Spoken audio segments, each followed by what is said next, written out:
Hello guys, it's me and I'm Jay and I'm alone. But as you can see, I have a vacant chair right here. You know why? Because we've been telling you ever since that Marvin will go back home to Butuan because he has a school there called AVS or Aesthetics Voice Studio, and he's already there and he's having fun. And in fact, we have a video of him right now, and I'm going to show you right now. Marvin! Hi everyone!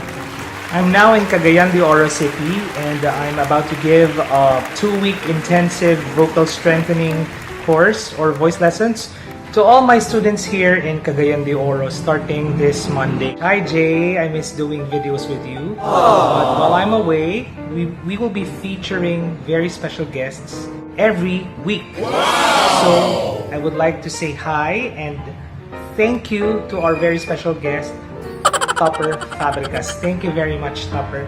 And to all our followers, please like and share this particular post. I will see you soon. Bye. There you go, that's Marvin's video. So Marvin's doing well. He's very, very busy teaching a lot of students. As I've mentioned earlier, we do have a special guest. From now on, at least for the next 2 months, I'll be having guests with me.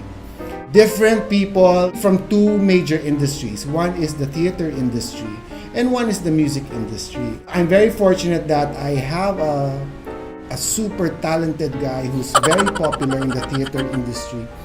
And he has won awards also because he's really that good. In fact, he's also an influencer on social media because he has a lot of followers on Instagram. So anyway, without further ado, ladies and gentlemen, please welcome our first guest to sing a duet with me later on, Mr. Topper Fabregas. Yeah! So that's him! Gusto kong tadaan. Tadaan! Is it very vaudeville? Very quick? Mga panahon ni Kuya Germs. I love Kuya Germs. Hi Kuya Germs, who's already in heaven. Oh my God. Politically incorrect. But anyway, we're just chill right now. Kuya Germs, I had memories of Kuya Germs. I've guested in his shows a lot of times. Yeah. But anyway, he can't guest with me anymore. But he might be here. We don't know. We never know. In spirit. And I'm so very fortunate that he's generous enough and kind enough to say yes to my request and also Marvin's request, because actually Marvin is a fan of yours. Oo naman, grabe naman. Marvin actually knows you very much, Topper, because you are a fine talent in the theater industry. He's done a lot of work in the theater, and I'm very proud of him because of what he has become in this industry as it nag-flourish si Topper. So Topper is actually is primarily an actor, and now he's getting into directing. He has directed before, but right now that's one thing that I'm amazed about you, Topper, is because you are not afraid to get out of your comfort zone, because it's the only way to grow. The only way to grow in any industry is to get out of your comfort zone and try to learn new things. Absolutely. And so, Topper is an actor. He's a triple threat. Alam niyo yung triple threat? Ang triple threat is you know how to sing, you know how to act, and you know how to dance. Dance. Pero di ba meron We'll use the term dance loosely. Dance Dance. loosely. No, not at all. I beg to disagree, Topper, because Topper here was part of Huling El Bimbo. Yes. And there he had a routine when you were wearing the cadet uniform. Yeah, oo. Na naka-ROTC kayo noon. He played the young Anthony. Yes. Opposite John Santos. And you had that routine and you were so effective. You were up front. Thank you. As in, very precise yung moves. Pero 2 months of 2 months of rehearsals din. Well, that's true.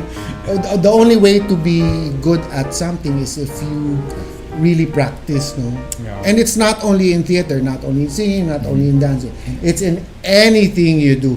You give your 10,000 hours. 10 hours lang. Bilis naman. 10 hour, okay na. Your 10,000 10,000. hours, no? Or naman. Only to be good. So, Topper here is an actor and a director. He's also a producer at Red Turnip Yeah. Theater. It's my baby. It's your baby. It's You, my baby. you own it. You're a founding member. Yes, we put it up with five actors kami. Tapos we decided to come together and put up our own theater company. So, yeah. So parang baby. It's really our baby talaga. At parang it's just the natural evolution naman of any artist. You just decide to, after a while you're like, what more can I contribute? What more can I do? And so we wanted to be able to tell more stories. Kasi parang as an actor, you can only tell so many stories, eh. Yeah. Diba? Because this is, that's me. But as a producer, director, there's just so much more that we can tell. So that's why we kind of came together. Okay. So you've been It's not easy, but we can. I'm sure, it's you know. Sometimes we're like, why did we do this? But Definitely, because right now it's not only the artistic side that you're thinking about. You're also thinking about it as a business, from the business point of Absolutely, view. yeah. You're going to sell tickets. You're going to get sponsors, and all the. Would I say the dirty work behind the it is scenes? the dirty, because we're a company of 5, so it's not like we're a big we're literally 5 actors lang talaga, so we're the ones staring the tickets, we're the ones ushering people. And do you hire staff whenever there's a production? Per project, but On very per project. very minimal. And That's let's use the true. term hired loosely. Parang may dancing. It's Yes, loose congratulations with you. Red Turnip, because I'm sure for every production that you do, you grow. You become a better producer, you become a better director, a better actor. But aside from theater, and this is a little, not naman far, I'm thinking, because you also are an instructor at Saddle Row. Yeah, that's my job. What's Saddle Row? It's a fitness studio, and then we do indoor cycling or spinning, as it's called, and indoor rowing, and a few other classes as well. But basically, that's our main sort of crux. So it's a lot of spinning classes and indoor rowing. So I've been there for about 3 years now. Wow. I'm one of the trainers. So basically, I train the new instructors because we hire every now and then. Okay. We also kind of quote unquote manage the studio, so we have to make sure everything's running smoothly and. Okay, so you're part of the admin also. Sort of, somehow. yeah. Actually, yeah. Somehow. I'm an employee. Yeah, and at the So same that's my time, 9 to 5. 9 to 5. Is it? Where is it 9 to 5. located? We have one in Power Plant. We have 2 locations. So one is in Power Plant in the new wing. I think it's the 3rd level, and then another one in Central Square in Fort Bonifacio. Coolness. Yes. So you get to be healthy. You get to exercise. While I'm sure you love it. That's why you're there. Oh yeah, I've always kind of cycling, no? I love teaching. I love fitness. Cardio. And then it's a a lot way of cardio. a way for your fans to get in touch with you. Yung iba hindi interested sa cycling, suddenly they're there because si Topper yung instructor natin. We'll use the term fans loosely. Fans! Oh my God! Topper has a lot of fans actually. He's too, I'm not he's too gonna, nice. hindi ko lalaglag yung mga mga tao na said, oh my God, Topper is your guest. I will not mention your names. Bubulungin ko lang kay Topper. No, I'm just kidding. Topper actually is I've known him. I mentioned earlier That's that true, no. I Actually, said since I was like a kid, basically. since he was a Like toddler. 11? No, naman din No. toddler. If you knew, No, you're not toddler. that I'm not old. kidding. I'm not pulling your leg because I know Topper's dad, Yeah. Jimmy Fab. Joe. See, I know his dad, Joe Fab. Sorry, I get confused because there's another Fab also, Yeah. Jaime. Diba? So parang nako-confuse ko si Jimmy. Jimmy is the brother. No. He is Jaime Fabregas is The actor on TV, Yeah. yung super sick. He's the You he see him is in the character cousin of my roles. lolo, so it's the tito of my dad. The tito of your dad. Yeah. And then I worked with Topper's dad, Joe Fabregas, for a musical production of trumpets. We did Godspell then, and then Topper's dad. 92, 93 ba yun? Oh yeah, and then it was the time I met you. Yeah. And So how old were you then? I was 11, I think. 11 or 10. 11 ka na ba Yeah, noon? I'm not a toddler. You seemed shorter. But you were small. And then Joe Fab played the role of Jesus in Godspell. You were one of the disciples. I'm one of the disciples. Whenever we would have a rehearsal, there were occasions that Joe Fab would bring Topper to the Because rehearsal. we were in the show. Were you? Yes. Why didn't I know that? Because they needed kids for Act 2. Diba? Kaya the disciples kaya Act 1 because it's a reimagined. Nalala ko parang they changed it eh. Parang they cut it up and ano. Parang Act 1 was all the disciples. So kayo yun. Tapos Act 2 was the earth or something. Okay. I was so young. But they needed kids. So they asked my dad if me and my sister would join. But we were just running around lang. So that's why you were there. Yes. Parang enter stage left, tapo ka lang to stage. Mga ganun lang. As in nothing really. Oh my, I didn't know that. Well, No skills required. At least I know now. Now you know. Now you remember. That we worked together. Yes, we worked together. Were you paid for that? I don't even remember if I was paid. No. My gosh. Fast forward to several years after, I would see, because of social media, because I left theater. Yes. For advertising, and then I would see Topper on Facebook. That's one of the good things about social media. You get to reconnect, no? Yeah. Yung suddenly, uy, siya pala yun, the little kid that was. I remember you in the streets of one of the rehearsal venues. Siya yun. And he's big now, and wow, he's flourishing in the theater scene. Nakakatuwa. And that's why I would say na parang anak ko si Topper kasi nakita ko siyang from a kid to a grown up. Ganun yung instant ko, yung automatic thought ko na about Topper, and I'm so proud of you, Topper. Thank you. Sweet naman. Na tinuloy, So sweet. and it's amazing na tinuloy mo ang theater. You didn't do anything else. You do saddle row, but that's exercise, and that's something else, no? Another part of your brain na satisfied by doing that. But in terms of work, in terms of growing, it's the theater and not sticking to just acting, but doing the production side. Galing. I'm lucky. Oo. You studied theater at the Circle in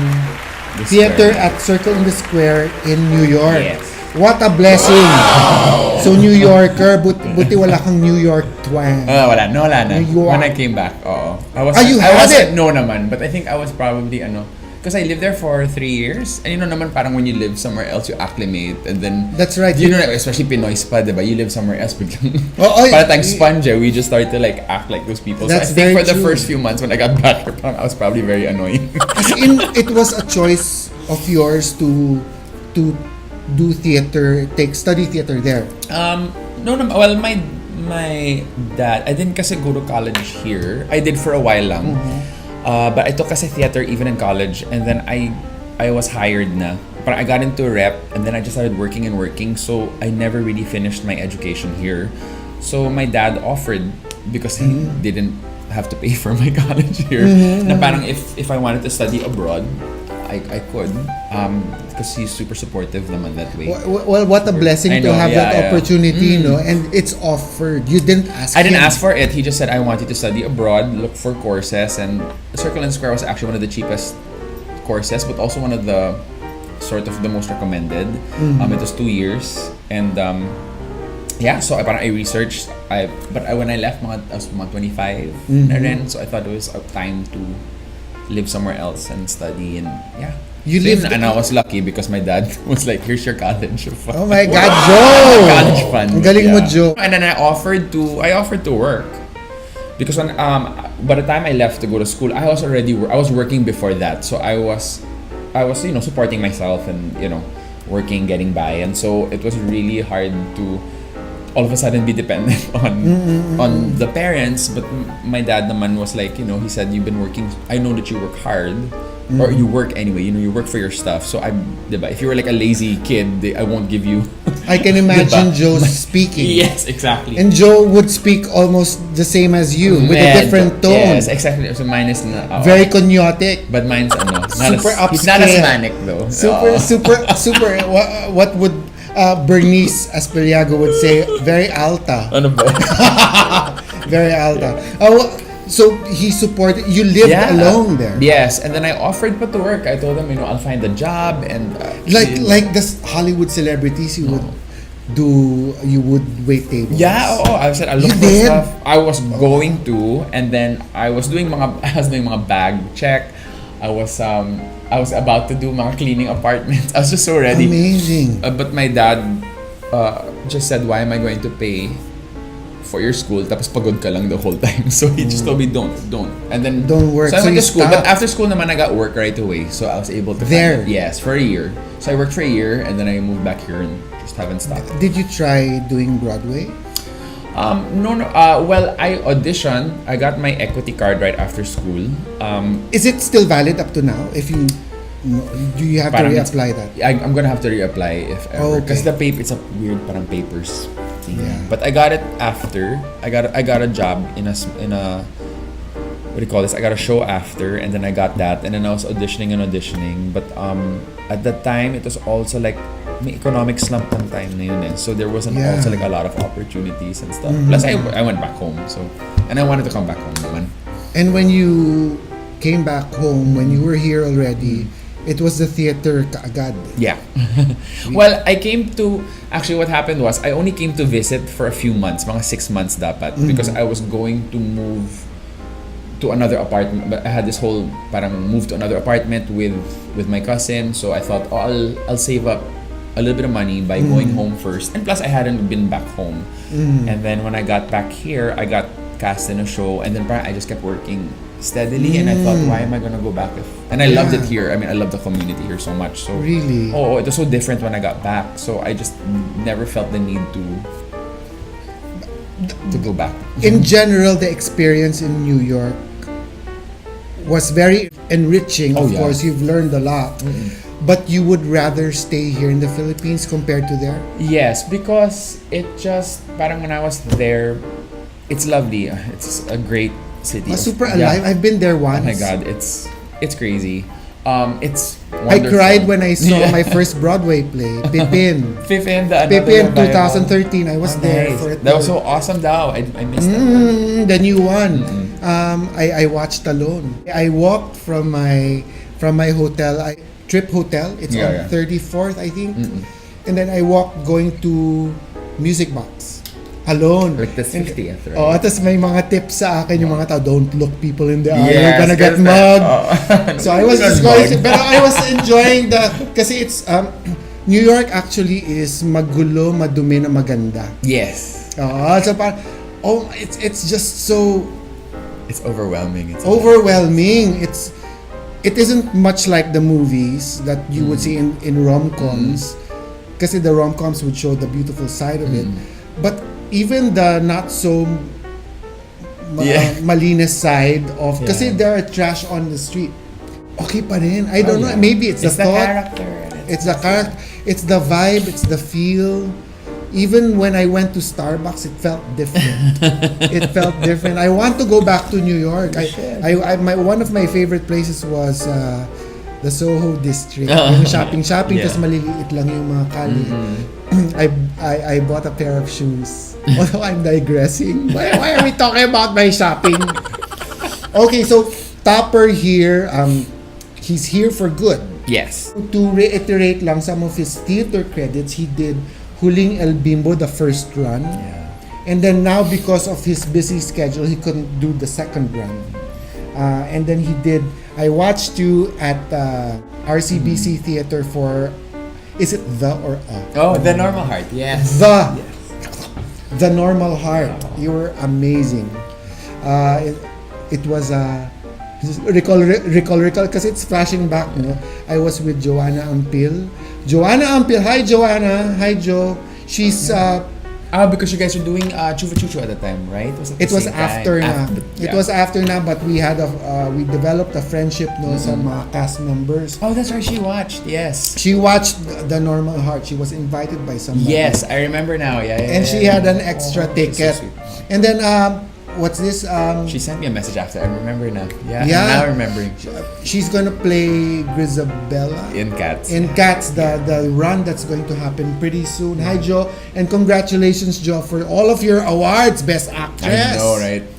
Best Actress. Deserved. Well deserved. Super, and I miss Jo. I wish I could work with her. Parang I was in awe na parang, hey, I'm working with Jo, international star. So we watched together. He was super amazing. Is there gonna be a rerun of that? No, we did it how many times? We did mga 4 times. Ang dami na nga.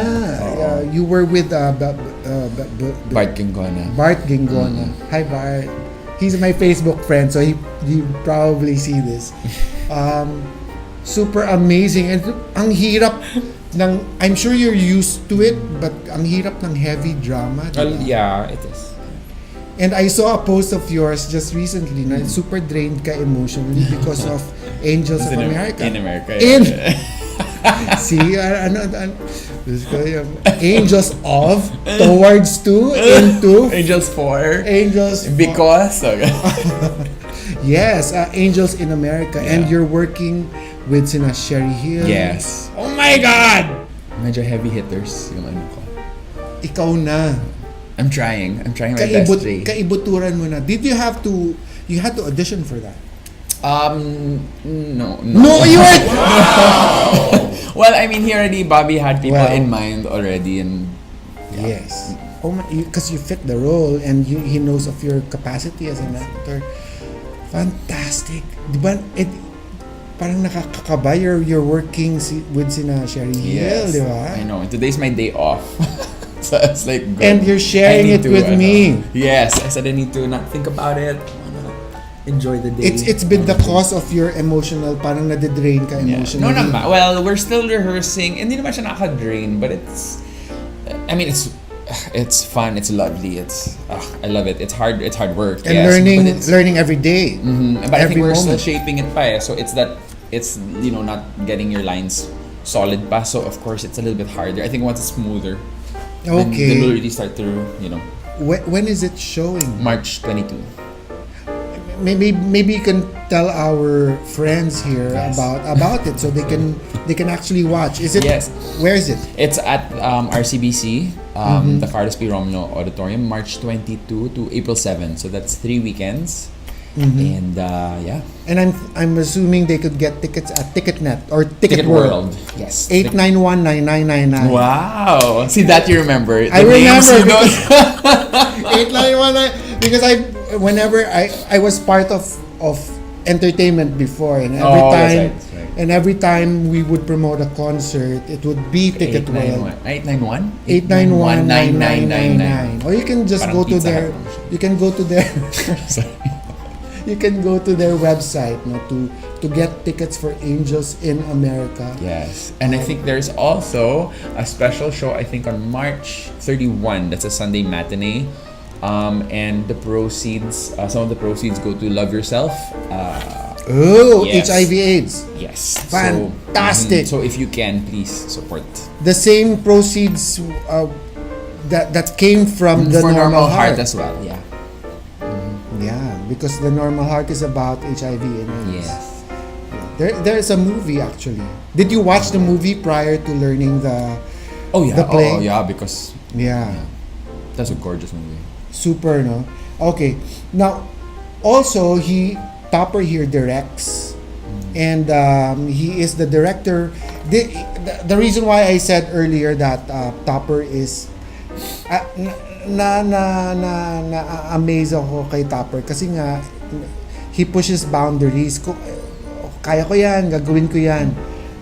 He is now, for the first time ever, he's directing his first ever musical. It's the musical by Stephen Sondheim.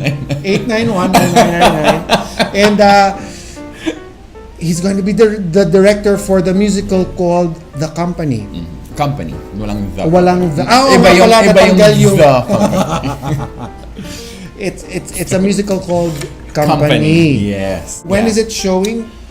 But it's in mid-September. I'm just not sure about the exact date. It's 2 weekends in September in Maybank in BGC. I Fantastic. think mga September 16, I'm not too sure. And also he did Hair. Yes. Yeah. And then you did Silent Sky, Mm-hmm. Yeah. Blackbird, That I directed Blackbird. Yep. And then Godspell. and then Godspell. Yeah. Oh my, amazing.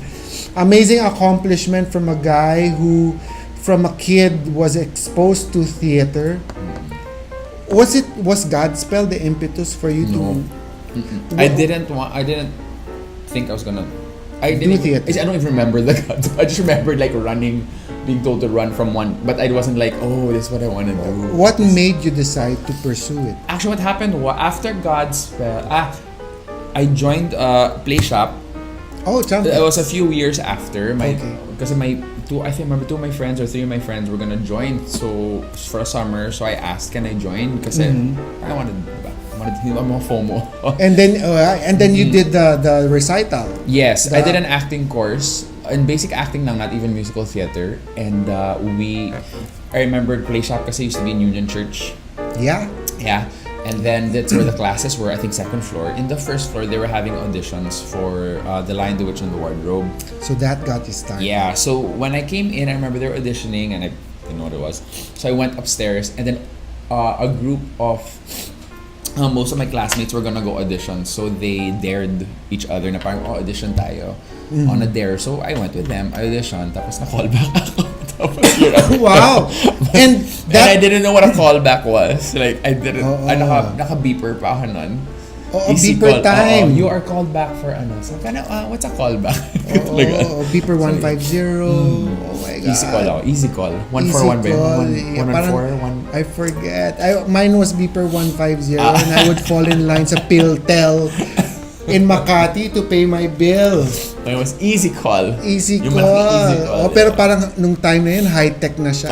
Yeah. For a kid pa. Tapos ilalagay mo sa belt mo yung Yes. parang if you have the Proudly. beeper, you're, I was like, I'm alta if I have. 50 pound na, mas may beeper pa. Yeah. Amazing. The Lion, the Witch, and the Wardrobe that was produced by Trumpets was the play that started everything for Christian Bautista.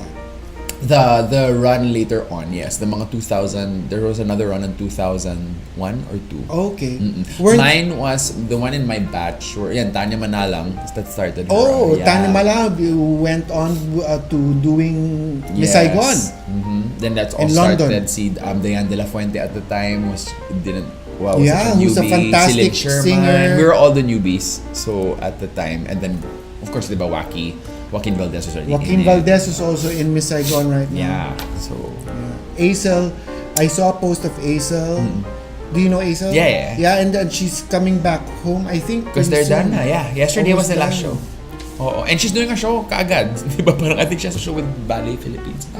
Eh di okay. Okay. Then siya pa Himala. Nung Hit the time, ground running. When she auditioned for Miss Saigon then, kasabayan ko, Yeah. nag-audition din ako. I Oh. tried out. I didn't make it, but that's okay. The experience alone was okay. Napasaya ako na experience na yon kasi it was my 3rd time to audition for Miss Saigon. Oo. The first 2, I was never a callback. The recent one with sina Aisel, with sina Joaquin Valdez, Yeah. I was a callback. Oh. So, natuwa na ako. At least level up na ako. So, that means something. But anyway, we've been blabbing so much now because there's a lot of history between me and Topper. We are going to do a song. So, the system will be for about 2 months. Because he's gone for 2 months. He's gone for about 3 months. But then I'm gonna see Marvin in May. Okay. Because we were invited to do a birthday party. It's gonna be a show in Cagayan de Oro Cool. coming May. So I'm gonna fly to Cagayan de Oro this Yeah. May, and I will see Marvin there. So when I get to CDO, we'll be doing videos. But in the meantime, since it's only March right now, and up till April, I'll be getting some duet partners. And the first one nga is Topper Fabregas, the son of Jimmy, just kidding, of Joe Fabregas, and you are the apo of Jaime Fabregas. Yes. Merong nag-request for this particular musical theater song. Oh, cool. And his name is Bem Gatinao. Yeah, hi Bem. Yeah. So Bem Gatinao actually is one of my Facebook friends. We've never met in person, but I am grateful for you, Bem, because you've been very supportive of whatever post I put on social media. I post on social media, he's been liking, nagko-comment siya, and now with MarvinJay Duets, the page is called MarvinJay Duets. He follows us, he shares our posts. Please don't unfollow after I sing. Oh, no, definitely not. Ibalik na si Marvin. Definitely not. So Bem is from Mindanao. Okay, and he works for Kuya J. And we have a common friend. Her name is Miss Belle Malyari, who is a boss in Kuya J here in Metro Manila. And actually, Miss Belle talked to me one time, hey, we have a common friend and his name is Bem. And then of course, I remember Bem. I know Bem because of social media. And this is the least I can do for you, Bem, is to, kasi ang daming nagre-request Topper. And then, siyempre, we have to choose lang what can we do, which songs can we do, ano yung bagay sa atin. Or if we have a guest, because there was one time, there was a request for Boys to Men, I'll Make Love You, and definitely that's not our core competence, it's not our genre. But we had Jason D, who's the prince of R&B, to sing it with us, so we could do it. Yeah. And Bem requested for this song from this musical, an original musical from the Philippines. It's called Katie. Yeah. And I have the details right here. Katie the musical, okay, is a musical, is a Filipino language biographical musical based on the life of Katie de la Cruz. Okay, Katie de la Cruz is considered the queen of Philippine vaudeville and jazz, with music written by the national artist himself, Mr. Ryan Cabia, Mr. C, na hindi pa ina-accept yung friend request ko sa sa Facebook.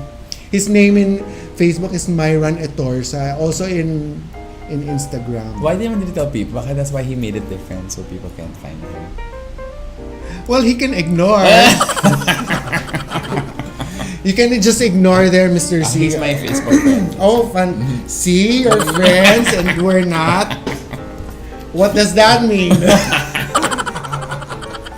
Awkward. Okay. And the libretto is by Jose Javier Reyes. Mr. Joey Reyes direct. Oh, I didn't know pala. Wow. He's a lyricist also. He's a writer, a lyricist. He wrote a lot of fantastic songs alongside Mr. C, and this is one of his. One of the it's one of his masterpieces. The song is entitled Minsan ang Minahal ako, and it was first shown in Metro Manila in 1988. There was a run at the Rizal Theater, and you weren't born then. I was born na. You were born na? I'm giving my age, but I was born na. Rizal, nawala na yun eh. It was replaced by Glorieta, I think no, it was beside Rustans. The characters who sang this particular song, Minsan ang Minahal ako, is by Celeste Legaspi and Mitch Valdez.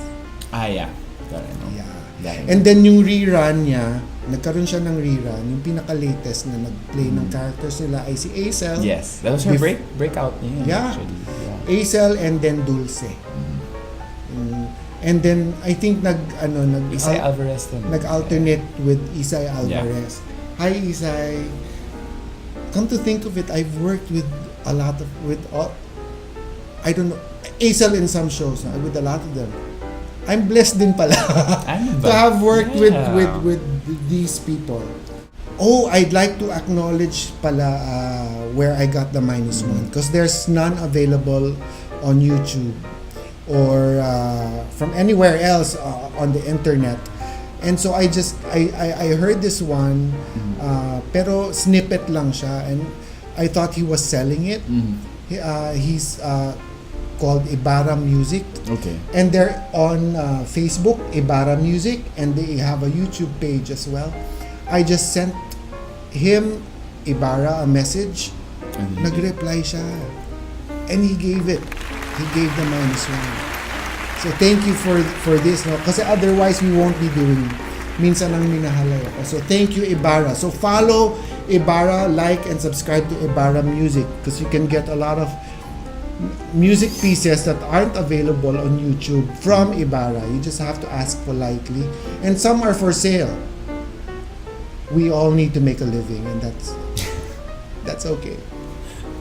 So Bem, this one is for you, to be sung by me and our special guest, Topper Fabregas. Minsan ang minahal ay ako.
Ano na lang yung kaunting pasakit, kung katumbas ay pagmamahal. Pag-ibig mo ay aking langit, kahit buhay ko handang isugal. Ang himig mo aking awitin, habang ako'y kakailanganin. At kung ako'y iyong saktan, ito may gagawing dahilan, pagkat minsan ang minahal ay ako.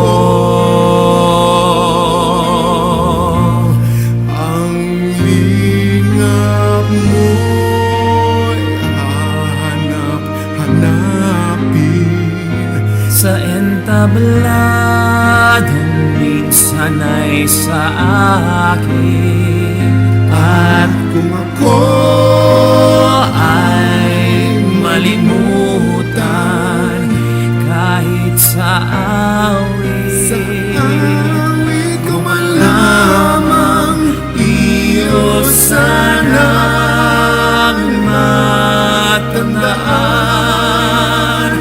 bago tuluyang lumisan,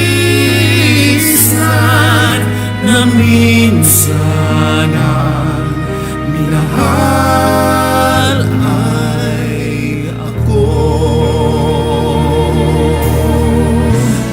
Ang hingap mo'y hanap-hanapin sa entablado, minsan ay sa akin,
Yay! OMG! Thank you, Topper. Thank you. For your time. Thank you for having me. Baka like, bring back Marvin na. He has a get-together pa tonight and he has to leave. And so, thank you once again. Topper Fabregas, watch out for his shows. Angel 4 towards 2 into Under. I'm just kidding. Angels in America. This Angel in Americas. Now this coming March 22. March 22 at the RCBC Theater. Just get your tickets at Ticket World 891-9999. And he's going to be directing the Stephen Sondheim musical alongside Ronnie Fortich, Yes. right? And is it by Red Turnip? No. No. It's by Upstart Productions. Upstart Productions. This coming September. Yes. Fantastic. Watch out for that. Anything else that you'd like to promote, like Saddle Road? Oh yeah, come to Saddle Row. Come work out with us. We're at Power Plant and Central Square. You can check us out at saddlerow.com. Oh yeah, but before we end, I have gifts from our Yay. brand partners. Okay, first we'd like to thank our friends from Pioneer Mighty Band. We'd like to thank Richie Pascual. Thank you. She's the top boss of Pioneer I Adhesives. honestly need. I really need Mighty So Band. all the this products, is such a good one. Mighty Band, the original. They have here the Clear 5 Epoxy, the Love this. Mighty Instant Glue Remover from Pioneer Adhesives. It also has contact bond. So different levels Thank you. of adhesiveness for all of your needs at home, and it's small enough for you to carry in your bag. Yes. No, for those emergencies, nasira yung shoes mo, nasira yung leather ng bag mo, all types. Na you can use it for everything, for steel, for cement, for leather, rubber, whatever. Thank you, Pioneer Adhesives. We also would like to thank our friends from Walker Philippines. Oh. And here we have the Kinetic Walker boxer shorts. Yes. Boxer shorts, good for sleeping. You could use it as underwear, of course. If you're not into tighty whities, you want a freer feel where you can just wiggle it around. Use the Walker boxer briefs. Kinetic, why it's kinetic? Because the kinetic side of their underwear line is what it does. It absorbs sweat, perspiration, so you will always feel fresh. Thank you. Down there. Thank you. Very important. We'd also like to thank our friends from Pinoy Pomade. Pinoy Pomade, you can find them on Facebook. It's 250 pesos and it's high shine, stronghold, non-greasy. You can order online. You can send them a message on Facebook. And they're also found in Lazada and Shopee. Smells good too. So, as in pang dapper yan, no? When you put it high Topper shine. Fabregas. And, oh yeah! Dapper Topper! Thank you, Thank Pinoy you. Pomade. And we'd also like to thank our friends from Anpierre. Anpierre has been very supportive of us. And they produce accessories. Primarily, at this point, they have rings, they have earrings, but ito yung best seller. They have the bracelets. Oh And yeah, so I can add. Oh yeah, perfect. this one is onyx also, the same as that. Cool. So this is onyx, it's black onyx and there's white onyx. Oh, nice. Ang onyx bracelet kasi, there's a Right bracelet. now. Ang onyx bracelet kasi is for anti-negativity. Oh really? I didn't even know that. I'm just Yes, aware. black onyx in particular, anti-negativity. It promotes positivity, of course, kasi it's anti-negative nga eh. And then, ang white onyx naman is I didn't know that. anti-stress and anti-anxiety. Thank you. Yes, much needed. It's the energy the stones would exude. And this, there are may mga grades, you. may mga grado ang levels of ano yung magandang onyx, ano yung hindi masyadong maganda. That is maganda because it came from Brazil. The stones would come from Brazil, Bangkok. It is designed in France. They have a store at the second floor of UP Town Center in Katipunan. almost in front of Under Armour. So that's Ampere. Thanks, Ampere. Ampere luxury bracelets for men and women. So thank you to all our brand partners. And I guess that concludes our... It's quite a lot. It's almost an hour. I'll edit it. But we had a lot of fun talking, Topper. Yes, Thank you. always. I appreciate this. Thank you. We'll have another video next week with another guest. Okay, so thank you. Don't forget to like and share this Facebook video, and also on YouTube. Please do like, comment, and subscribe. Okay, so till the next video. Thank you, guys. Bye.